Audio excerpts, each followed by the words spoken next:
Hey, it's Chris, Leisure Games. Let's do this Kickstarter Game Found crowdfunding roundup this week. Help me become the Todd McShay to Board Game Co.'s Mel Kiper. If you get that reference, great. I am the much smaller, less popular version, but let's just do this. Give me a like. Shoot me what you want to talk about. As always, let me know how you think or how you feel about some of these games that are going on currently. And I'm happy to always chat in the comment section or just, again, shoot me an email. Let's do this. Let's get right into it. That's all the preamble for today. We're going straight into the big ones here. Ares Expedition, the bundle of Discovery, Foundations, and Crisis. Again, I'm talking about these right after they launched. And again, I expect these funding amounts to be significantly higher by the time you're actually watching this or checking these pages out at the end of the week.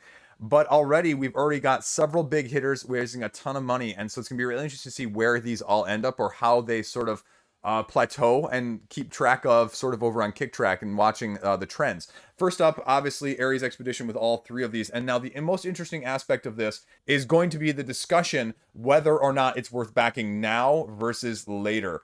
And that's a very good question because I've seen people say in the comments in the galleries and, the Board Game Geeks and the Facebooks of everywhere that the Kickstarter version of Stronghold's previous base game was available at retail for cheaper, even including some of the other stuff. Now, I have not seen that personally. I've seen the non-Kickstarter one definitely cheaper, but is this going to be cheaper or not? I have no idea. And again, people made a big deal about it last time when retail got it sooner. And I guess I don't really care if retail gets it sooner if I'm getting more stuff. Are you willing to gamble on not getting the extras, though? And that's really the question. The other aspect that's really interesting here is they only went with the bundle. You cannot get them separately. However, they already are listed, as I mentioned last week, separately in Board Game Geek. So you clearly may be able to get them separately later, but is it going to be like a $20 each then? Is this going to be more along the lines of Elite Games where they're going to be cheaper now? And that's the question that I've not seen answered yet. And you may not have that answered. I would be interested to see if they would even be willing to answer that in fear of maybe potentially losing out sales. But maybe that's why it's off to, I dare say, a little bit of a slower start, but that's still a great start regardless. Again, Discovery has your awards, milestones, and so there are other achievements that you can get along the game. Crisis has, just Crisis cards that are going to affect things and a fully co-op model, as well as Foundations bringing a 5 to 6 player, as well as new gameplay modularity that you can add to it.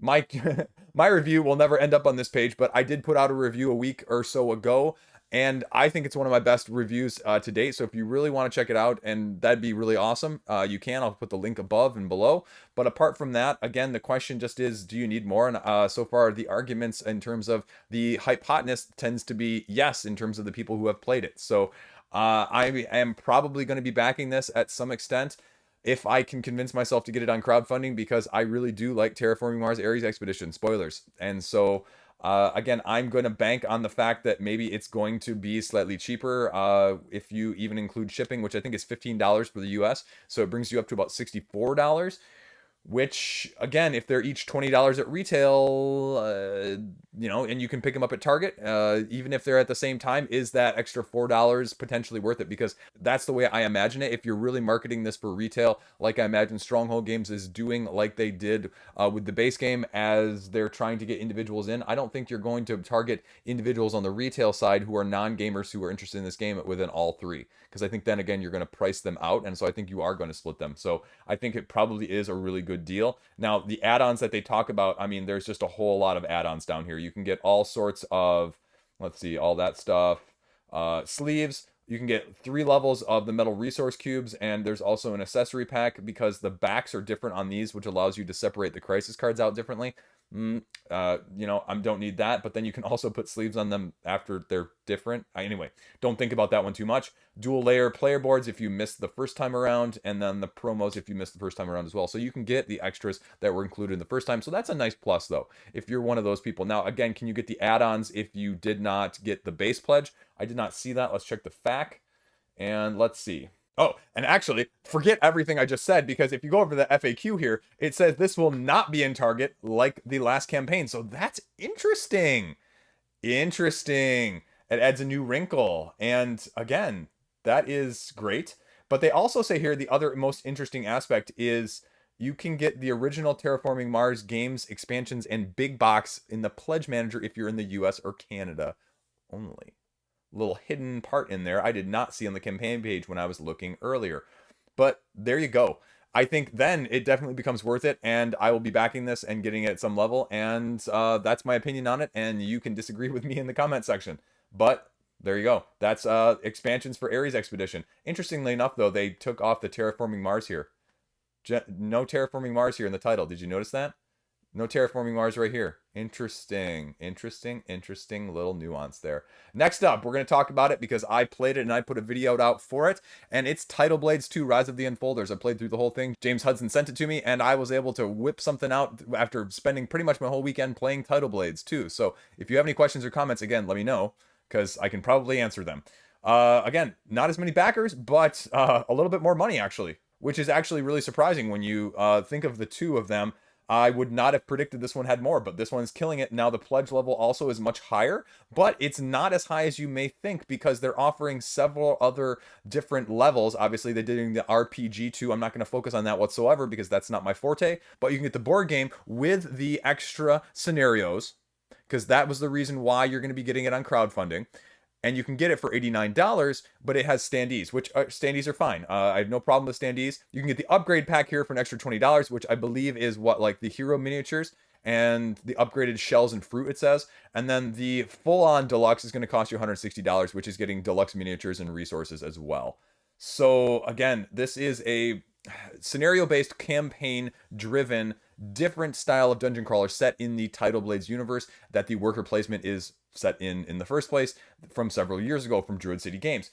It utilizes a very similar Jaws of the Lion-esque map book that you're going to be exploring, paging through, and flipping in order to fill out those campaign scenarios. And it's doing it in sort of parts where you'll have one part of the map flipped up, and then only when you access the second part of the scenario, or even the third part of the scenario, will a different map come up and reveal more changes that are going to be happening.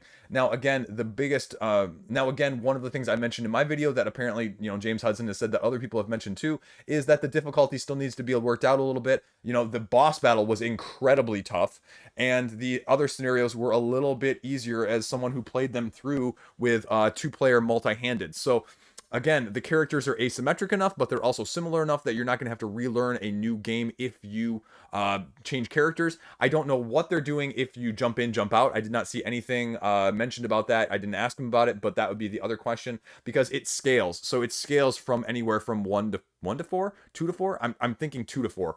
I don't know if it actually scales at 1. No, actually, no, I take that back. James Hudson actually said to me that there's a whole set of solo rules designed for this as well. They're going to change things. So it wouldn't surprise me if they did something like Earth Under Siege Flashpoint did, where you're playing like a secondary version of the character, maybe more streamlined.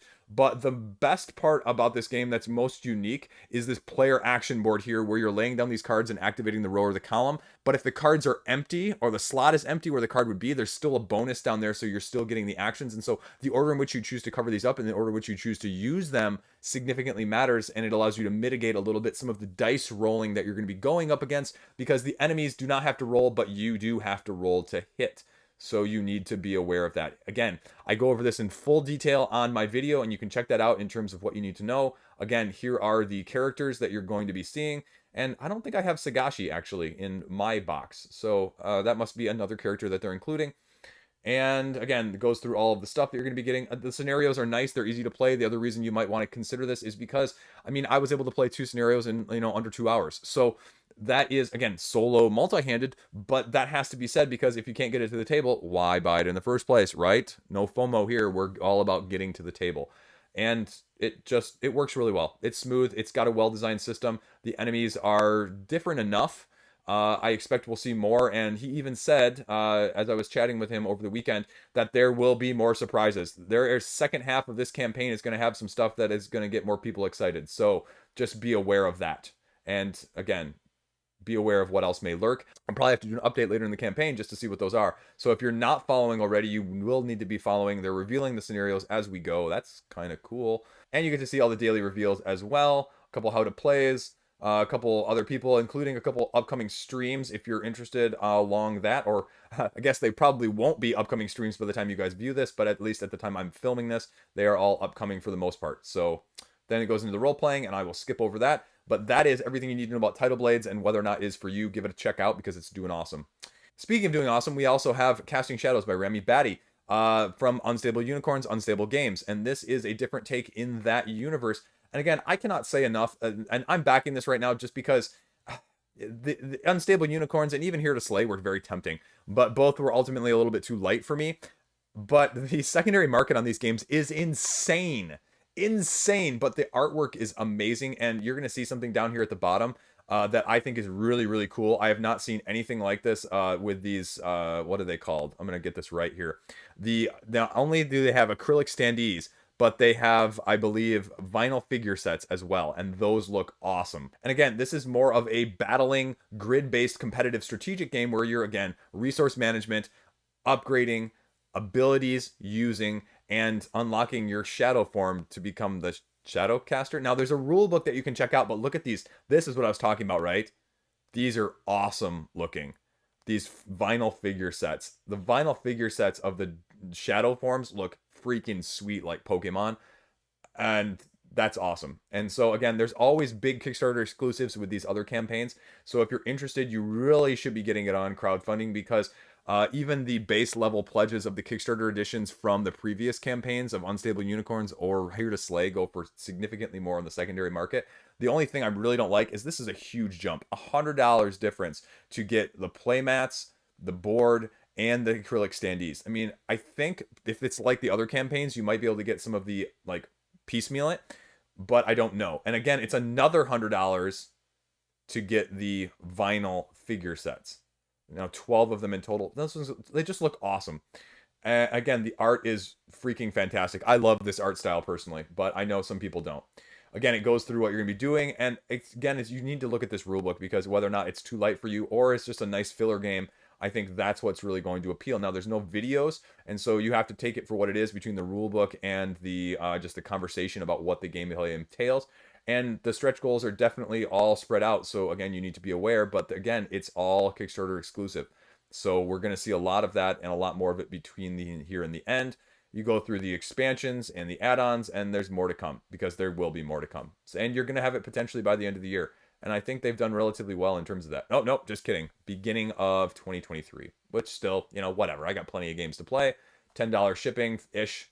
So there you go, Casting Shadows. Next up, the other biggest IP this week is Jurassic World, The Legacy of Isla Nublar, which is, I would argue, at just breaking 24 hours, under 200,000 or at 200,000 right now, is a little bit underachieving given the premise and the idea of the IP in the first place. At the same time, this is a little bit different, and there's a little bit more of a gamble on this than some of the other known quantities that we've already covered with the first 3 games on this list, and that's because these miniatures are not, frankly, the most appealing. It's a miniature-based game, and it's a legacy style, and it's $120 as the base pledge, which is not inconsiderate. I read through the rulebook earlier, and you play through, I think, 12 campaigns, and they each have 12 rounds, and you design this system where you're going to be sort of slowly moving these miniatures around and guiding them, and they're going to be attacking, but it's going to be die rolling in terms of attack and defense, and it just did not strike me as something I saw myself really enjoying on the base level. And I'll say that because there's so much unlocking. I have to imagine that it's going to drastically change how you play as you go through these sessions. But without knowing a little bit more of the details, I think, again, that's a lot of money to spend, because it's $120 and there's only one pledge level. And again, the miniatures are kind of strange. I kind of don't necessarily like them in terms of how they were sculpted. They're all on little bases. And again, I'm guessing that's to help protect them in terms of not breaking, but it looks weird when they're all circular on the bottom and you're only seeing sometimes part of the dinosaur. Now, you're starting only the game with 4 of them, but I believe you unlock up to 8 more different dinosaurs that are going to be traversing your park as you go along. You're going to be traveling not only to buildings, but there are going to be rooms within buildings that you're going to be having to travel to, and then the dinosaurs each get a turn as you're going, and they can attack, and they can actually travel into the buildings, but then that negates part of their attack strength. And so if you get more than 2 damage accumulated, which again is kind of weird, if you're taking 2 damage from a dinosaur, I'd imagine you're actually a lot more hurt than 2 damage, but you only get consequences if you get more than 2 damage. And again, it talks about what you're going to be doing, how you're going to be unlocking things as you go along.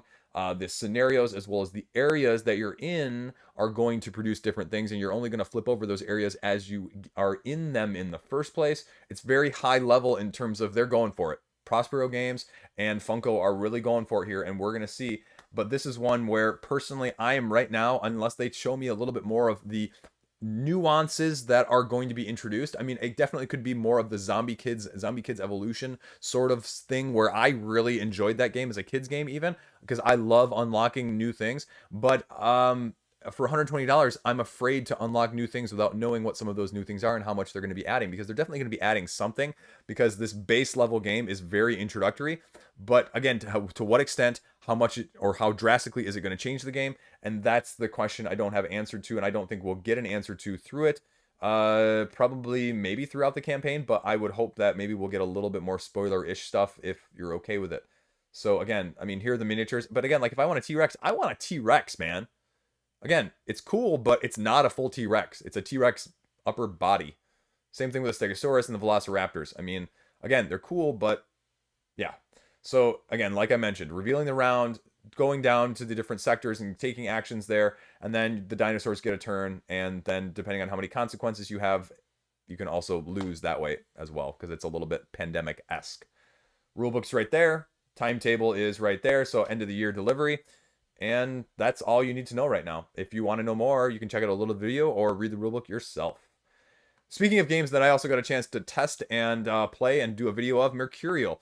The best way I can describe this game as either a solo, competitive, or versus AI is more of a bigger brother of Century or Century Golem from Plan B Games, and it does a really good job at it. It's a more complex, more interesting, beautifully aesthetic game. This is probably one of the most beautiful games I've seen on crowdfunding in the last year or two, or ever.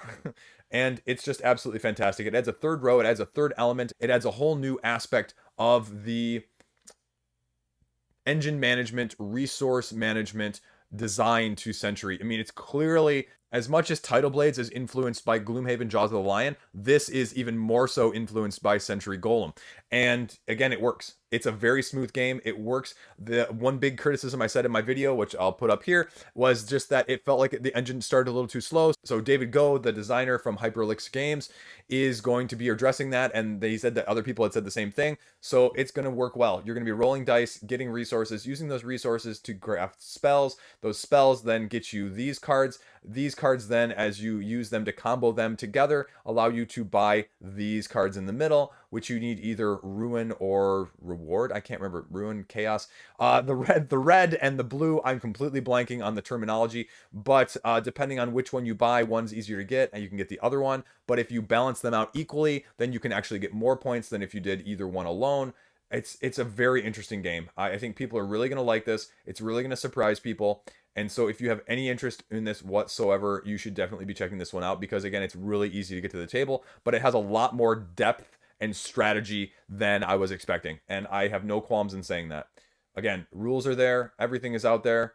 Yeah, there you go. Deluxe edition with the expansion. So yeah, everything you need is on the page here. Man, everything you see is down here. Got the previews. Got, oh, look, there's my video. I made a page. Yay! Okay, so again, lots of quotes, lots of information. There is tons of stuff out there. You can play it on Tabletop Simulator right now as well and get an experience. But if anything like a, nutshell version that Too Lazy didn't watch, or Too Lazy didn't want to read anymore, of a better, more complex version of Century Golem, if that suits you, definitely give this one a heads up. And again, it's on crowdfunding. It's doing well. This is from a small publisher. And I mean, it's going to cost you, what, under $60 for the base game with the deluxe edition. So that's not bad either. So give them some love, Mercurial. Next up, this is the one I screwed up. I apologize. Not Village Attack, Village Pillage. I screwed up. I messed up. I put it in the comment section. I changed the video in there.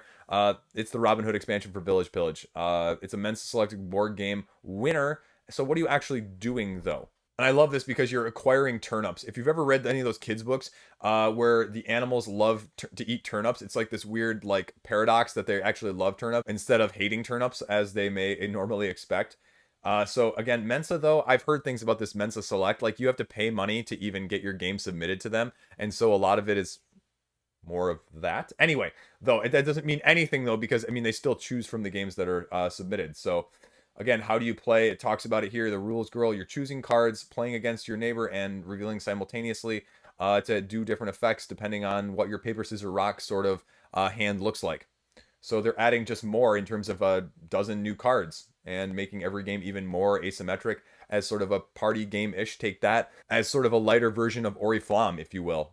Again, more stealing. Me personally, I have Oriflamme in the expansion, so I can easily pass on this because it looks like a slightly lighter version. But looks like a good deal. And again, whether or not you can get both expansions, 6-player expansion pack and promos, $48, that's a lot of game for a decent amount of money.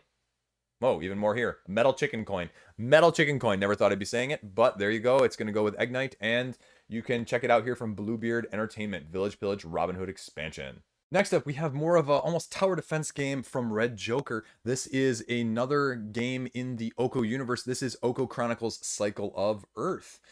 And again, it has sort of a little bit of a different twist because you can actually play it semi-cooperative. Someone is basically a dead horseman that can either play with or play against as one of the characters in the game. Again, you're going to be doing a tower defense game where you not only have to defend and hold off the hordes, but you also have to resolve secondary objectives to actually win the scenario in the first place. Solo mode if you want to, and this is a ton of miniatures, so I could probably do with cubes or even standees to make the price point lower. I haven't even looked at the price point yet, but yeah, I mean, you're talking almost $100 for this game, and it's an interesting situation. Two-sided tiles, missions that you're going to be doing, again, like lots of plastic here. I almost wish half the price for none of the plastic. I would totally take that. Rulebook is right here if you want to check it out. But unfortunately, there's also not a whole lot of video. There's literally one English video on the page that you can check out. So you don't get a great sense of what it's actually going to entail just on the page itself. You really have to go over to that rulebook that I mentioned to get any sense of how the game actually plays. Now, I went over to the rulebook here, and you can see that, I mean, the art is fantastic. The concept is amazing. But the rulebook is 40 pages long for a tower defense game. And if you look at this, you go, okay, well, how are the turns actually being taken? Well, only the first 20 pages are how the game plays. The next 20 pages are the actions and the components, game components itself right here. So it's like a page per component that it's explaining how they work. And that's a lot. That's a lot of overhead for a game like this that I would be concerned about. So the basic premise of the game is, don't lose. Don't have all your characters knock out. There is a big boss, I'm assuming that they call the Atrocity here. So either you defeat the Atrocity or the Atrocity escapes after he knocks out one of your heroes, or the Atrocity just isn't killed by the end of the second round after it appears. So the basic gist of this game, in a quick version, is that like many cooperative games, there's an event that's going to be having or wreaking havoc at the beginning of the round. You don't do it in the first round itself, but then you're going to be moving some characters around, and then the assault begins, and then you are taking your simultaneous play of a card that's going to determine what your character can do in the strategy phase, revealing it, and then during the activation phase, taking up to 3 actions, including move, attack, performing an attribute test, or special equipment or talents that are going to be available to you. Second, after that, you're going to be doing the rampart phase, which is, sort of the, walls phase where you're fending off the attackers. And then it goes to the end of turn phase where you're dealing wounds or turning over or discarding any kami cards, as well as wounds that may have been acquired during that. We talked about the end game conditions, and then they run through all of the other aspects of the game in terms of how to play. So again, I definitely would want to see some video. The rulebook is lengthy, so if you're really interested, again, I've always been interested on the Okko side, but I've never had the chance to trial them firsthand. This stays true for me personally, but again, I don't know if there's anything out there like this, but it's hard to say. Check it out for yourself if you would like.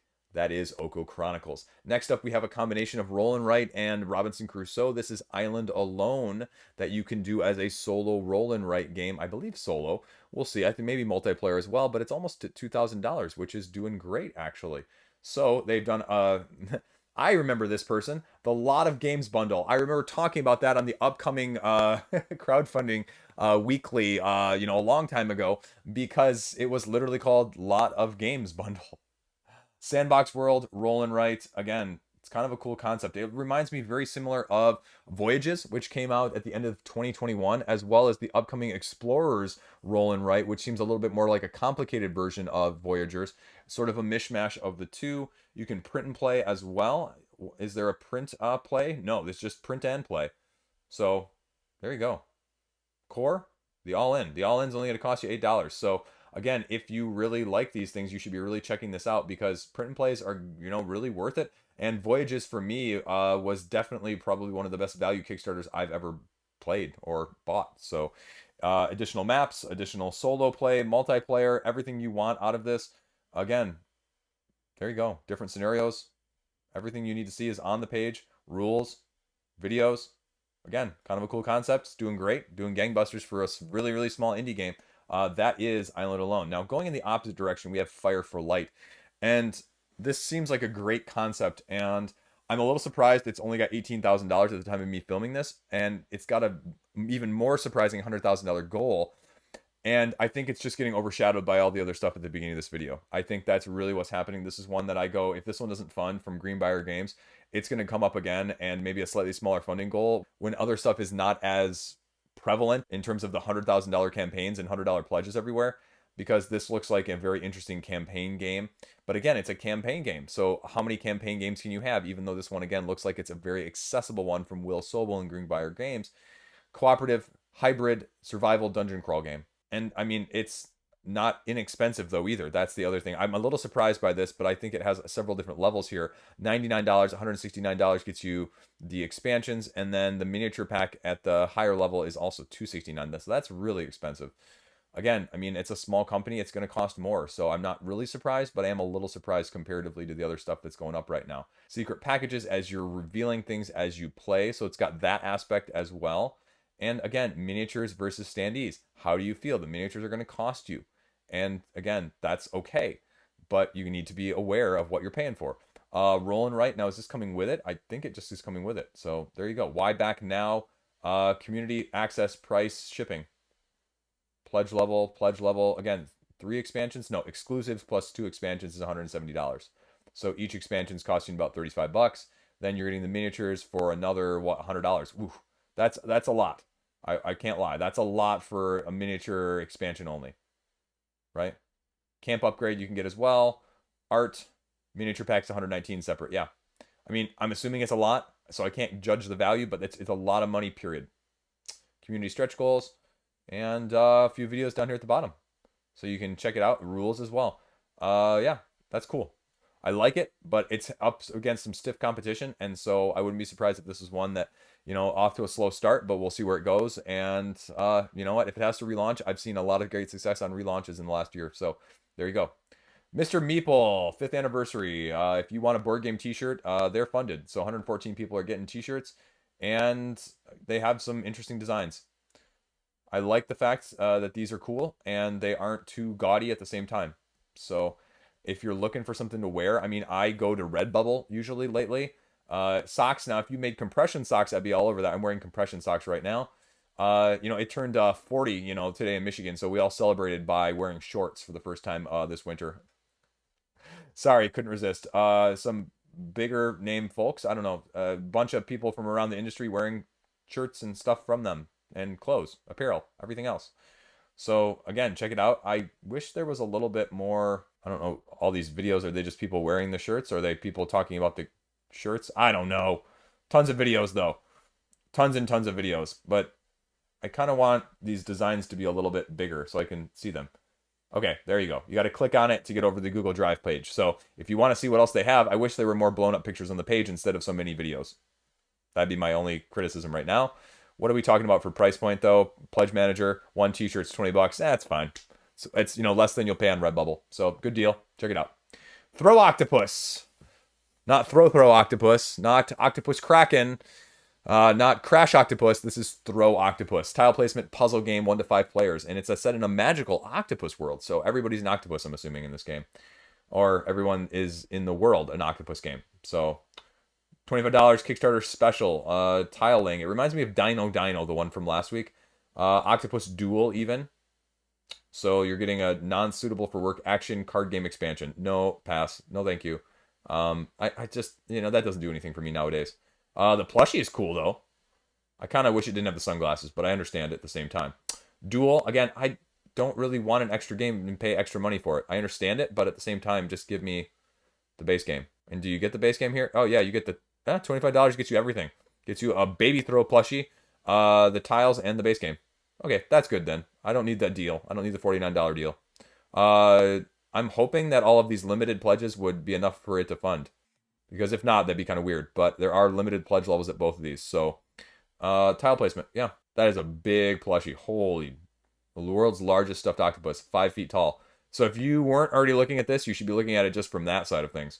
Game reviews, rules on here as well. Check it out. Throw Octopus. Now, Dragonquest, the fantasy dice game. Again, 300% funded. I had no clue about this one. I saw it only afterwards from Queen Games, and there was no date on it. That's what it was. And so nobody knew when it was going to be launching. And from Queen, let's see what they've actually got here. Push Your Luck dice rolling game. Queen early bird bundle. What is it? Time or is it amounts? Nope, it's amounts. So you are even looking at it less than 24 hours. I'm looking at it probably about 8 hours afterwards, and it's already all gone. And you're getting Armageddon. What's Armageddon? Is it a separate game?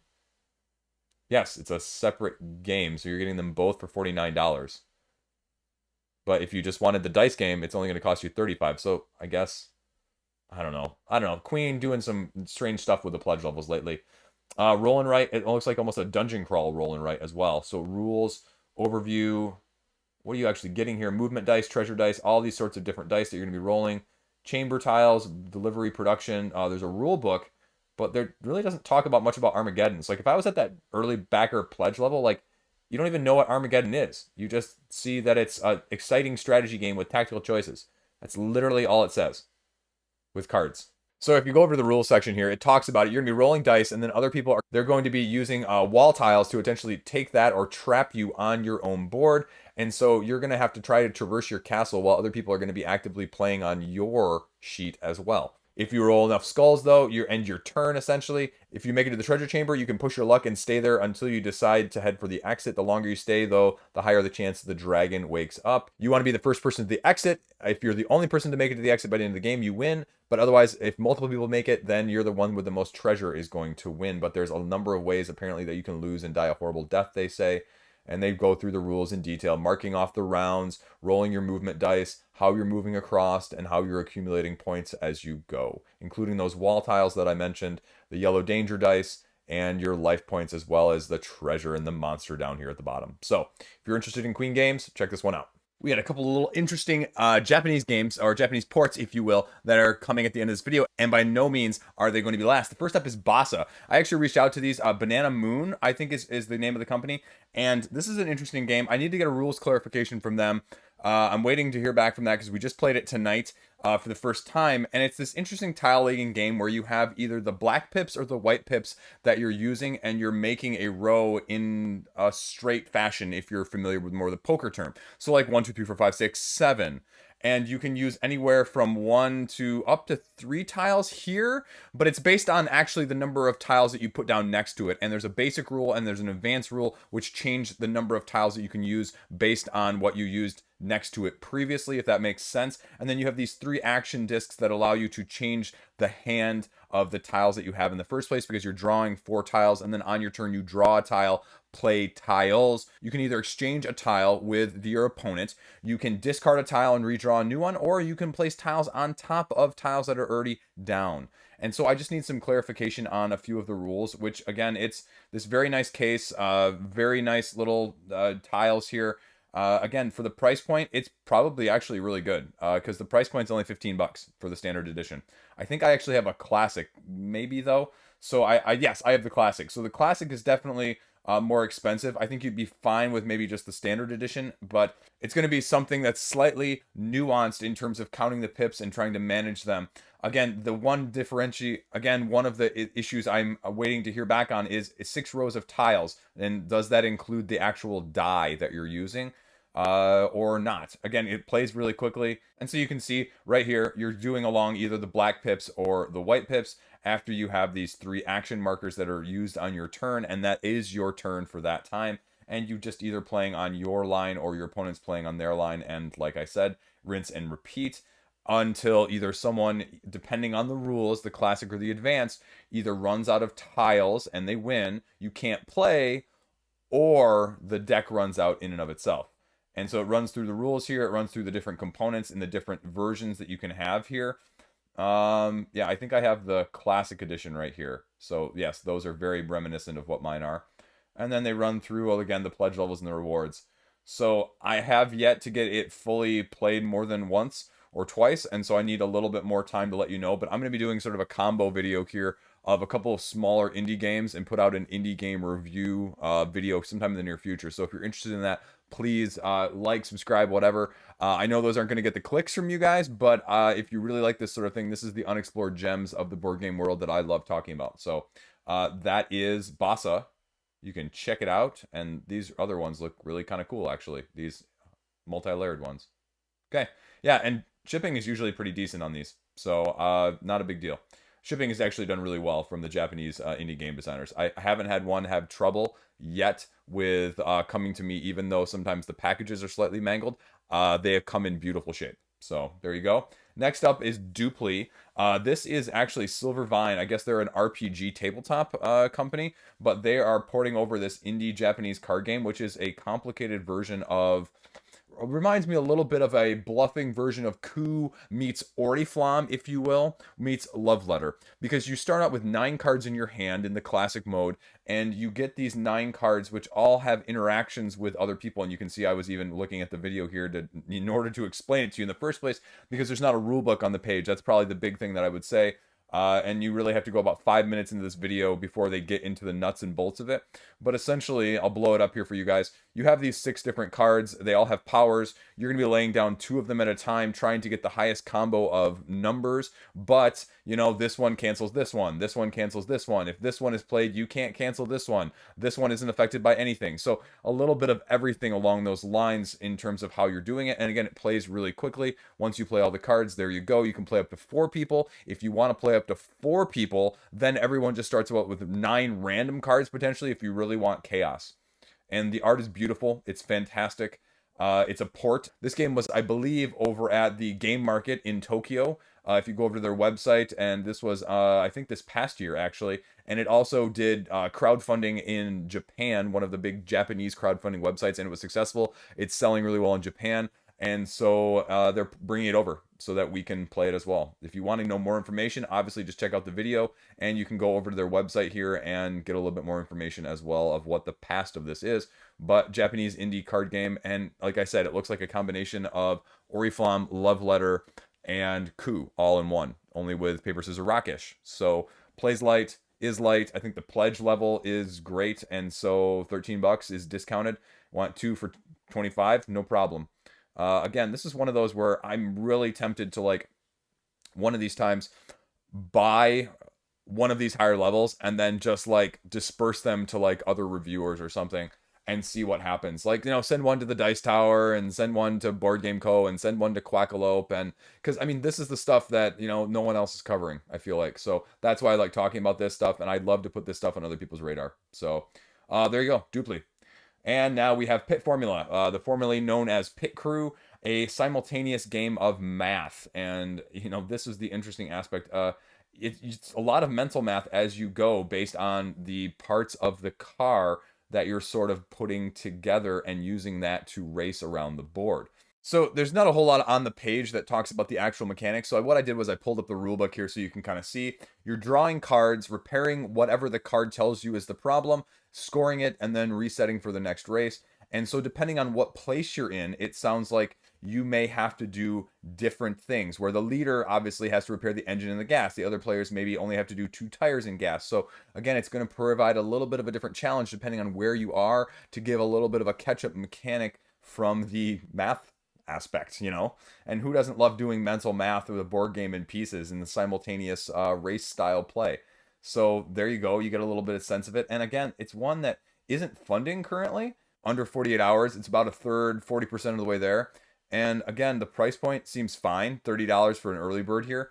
And it's not for a lack of videos, because, I mean, they've got the Dice Tower preview, and they've got all these quotes and all these videos down here. So it's one of those that I go, is there a market for it? And if there is, well, great. Or is it just up against too stiff a competition, and it, you know, goes up again in another month or two, as we've seen in the last 6 months to a year? Repeat relaunchers or repeat launches of campaigns seem to do well the second or third time around recently, which is a very good trend for people who are not necessarily funding in the first place. But there you go, Pit Formula, good for kids that are learning math, but also a little bit higher level, especially from an education aspect. So that's Pit Formula. Now, very last up, sneaking and then at the very end here, we have a very interesting case study, and this is Encyclopedia, the Dice worker placement from Holy Grail Games. Why am I talking about it like that? Well, you'll see down when we get a little bit lower on the page. $58,000 first day, less than first day, so it's killing it. And I just wonder how it's going to hold up. This is more of a, like I said, worker placement game with dice. Then the dice are going to give you different actions based on the color or the number on the die. You can not only take dice from your board on your turn and utilize them, but you can also remove them or take them from spots on other people's boards that may be more beneficial, but it's going to give them a bonus as well. And you can see a little bit here of what it looks like. And I mean, it looks beautiful from an artistic standpoint. I mean, you're Darwin's predecessor, essentially, and you're trying to get this encyclopedia made of all of these creatures. The interesting aspect is related to these quotes, because both Quackalope and Board Game Co. are the only English videos on this page, and both of them are comparing it to Wingspan. And so take that for what you will in terms of hype. But that is what is being thrown around. You have a deluxe version because this is a Euro game on Kickstarter. And you're going to get a few promo cards as well as an expansion if you get the higher level set. But that's 30 euros difference for that difference. Again, it's probably about right for a deluxe Euro. And the question just is, how well are these deluxe Euros holding up? If you want to get the non-deluxe, all the extra deluxe stuff, it's going to cost you, you know, what is that, 15 bucks? So 64. So the others is, you know, essentially another 15 euros for the tokens and the sleeves and the coins. It's a better deal, obviously, if you get it all together rather than separately, but it's still more money than if you would just buy the expansion alone. So again, drawing 4 dice, playing them on one of the 6 different actions. There's an English rule book. They go over the 6 different places that you can be placing them right here. And then you score it at the end based on the collections, the set collections, and the research that you've done. A solo mode official, and then now first edition only mini expansion. That's interesting. Mysterious fossils. I mean, I like the idea of dice worker placements.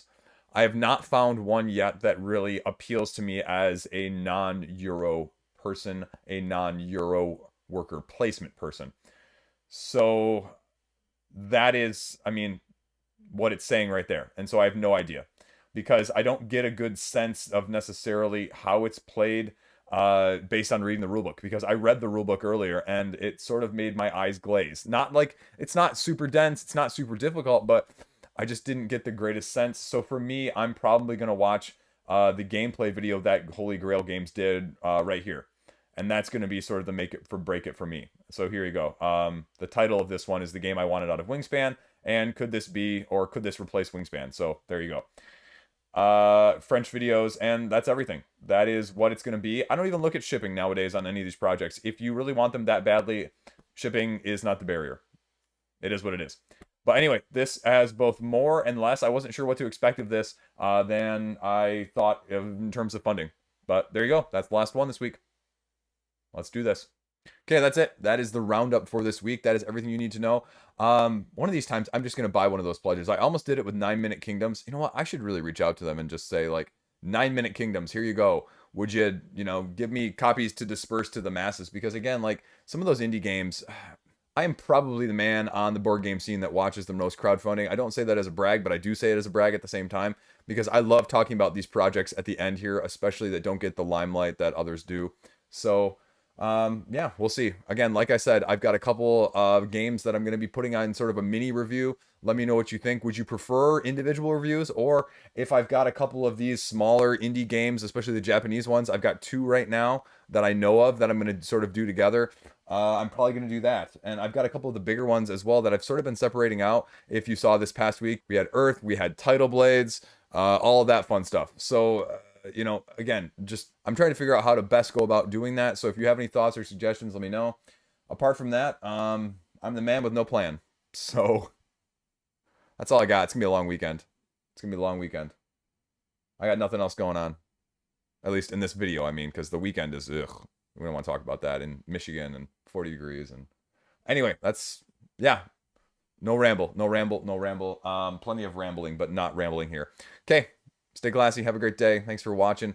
Click that like button, hit that thumb. That's the other big thing. If you guys are watching, all 1,000 of you that are gonna watch, if we can get like all 1,000 of you to actually hit that thing, that would be freaking fantastic. That would really help.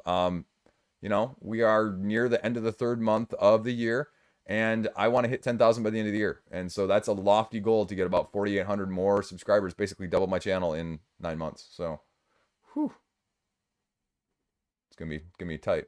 And let's be honest, I'm probably gonna get to like 6.5. So be it. Okay. I think I'm gonna change up this room too. I think I'm gonna move the calyxes that are behind the camera over to this wall and have this thing completely out of sight so you can see a little bit more distant between me and the camera. And then you'll see my large Uchiha poster that's in the background. And then my Game of Thrones one too. Maybe I'll move that to this wall and you can kind of see both. We'll see. No promises. It's a lot of calyx moving and game shuffling, and I don't want to do work, but I might just for you guys. I got a cat banging at the door. I got to go take care of this. Stay classy. See you around. And you get to see everything of the daily unreveals, and you get to see all the daily unreveals